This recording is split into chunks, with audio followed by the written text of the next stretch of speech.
Ça vous est déjà arrivé d'être à la fois terrifié mais en même temps excité? La chercheuse Alison Wood-Brooks de la prestigieuse école d'Harvard explique dans une étude qu'elle a réalisée en 2013 que les symptômes ressentis en période de stress sont étrangement les mêmes que ceux ressentis en période d'excitation. Ils ont des effets différents sur nos performances, mais l'expérience de ces deux émotions, elle est assez similaire. Dans les deux cas, notre cœur va s'accélérer, on va transpirer un peu plus et nos pensées partent un peu dans tous les sens. La seule différence, c'est le nom qu'on met sur ces symptômes. Et selon l'étiquette qu'on va décider de leur donner, on va pas du tout vivre une situation de la même manière. En période de stress, on a tendance à se focaliser sur tout ce qui pourrait mal se passer, à tel point qu'on en arrive même à se persuader qu'il y a de fortes chances que ça se passe effectivement de cette manière. Ce qui entraîne naturellement une baisse d'estime et de confiance en soi, qui elle-même provoque des difficultés à réfléchir et à mobiliser correctement nos ressources avant et pendant notre performance. A l'inverse, en période d'excitation, on arrive plus facilement à se focaliser sur le positif et à croire qu'on est capable d'atteindre ce qu'on veut.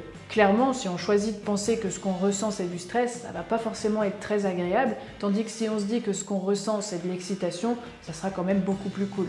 Et bien selon Brooks, pour calmer son stress et son anxiété, il suffirait de se dire qu'on est enthousiaste, qu'on est excité à l'idée de faire quelque chose dès que les symptômes se manifestent. Elle explique que vouloir supprimer ou étouffer le stress s'avère très souvent inutile. Tiens, ça me rappelle justement ma vidéo où j'explique tout ça plus en détail. Et je vous invite à aller la voir si vous voulez en savoir un peu plus. Elle explique qu'il est donc plus pertinent de simplement recadrer le stress en excitation. Car dans un cas comme dans l'autre, on se retrouve dans un état de stimulation qui est très élevé. Ce qui n'est pas du tout le cas quand on est calme, puisque là le niveau de stimulation est très faible. C'est pourquoi il est plus difficile de passer de l'anxiété au calme plutôt que de passer de l'anxiété à l'excitation.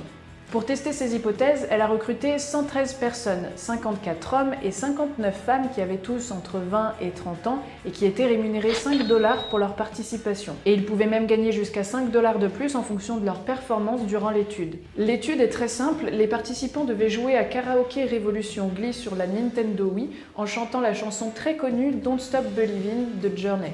Si vous vous demandez pourquoi elle a choisi cette chanson en particulier, c'est tout simplement parce que c'est une des chansons les plus téléchargées sur iTunes, toutes périodes confondues. Et c'est aussi parce que c'est pas forcément une chanson très simple à chanter, ce qui allait permettre de stresser juste ce qu'il faut les participants. Juste avant leur performance, elle leur demanda simplement de se préparer différemment. Certains devaient se dire à voix haute « je suis anxieux », d'autres devaient se dire « je suis excité » et d'autres encore devaient se dire « je suis calme ».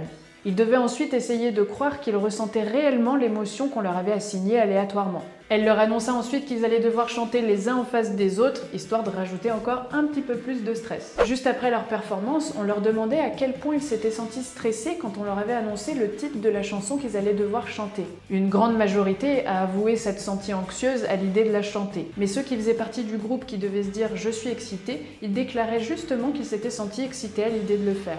Quant à leur performance, les résultats furent assez spectaculaires. Les participants qui devaient se dire à voix haute qu'ils étaient excités chantaient beaucoup mieux que les deux autres groupes, tandis que ceux qui devaient se dire qu'ils étaient anxieux avaient les moins bons scores.